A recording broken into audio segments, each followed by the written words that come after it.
أعوذ بالله من الشيطان الرجيم. بسم الله الرحمن الرحيم.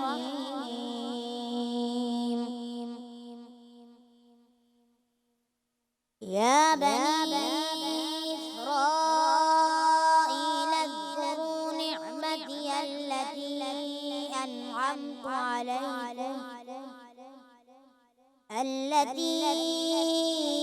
أنعمت عليكم وأني فضلتكم على العالمين. واتقوا يوما لا تجزي نفس عن نفس شيئا ولا يقبل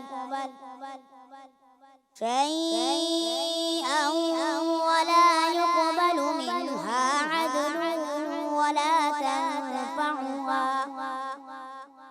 ولا تنفعها شفاعة ولا هم ينصرون.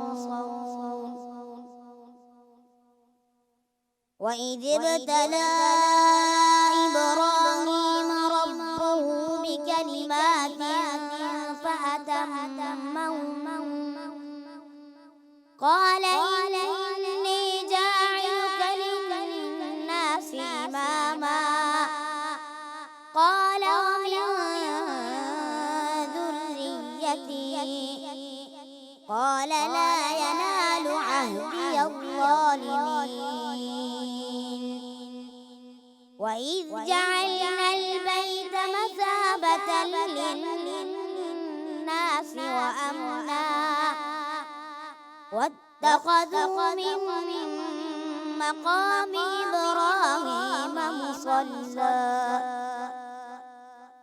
وعهدنا إلى إبراهيم وإسماعيل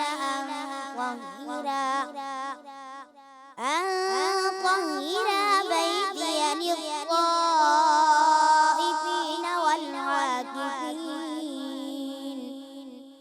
والعاكفين والركع السجود.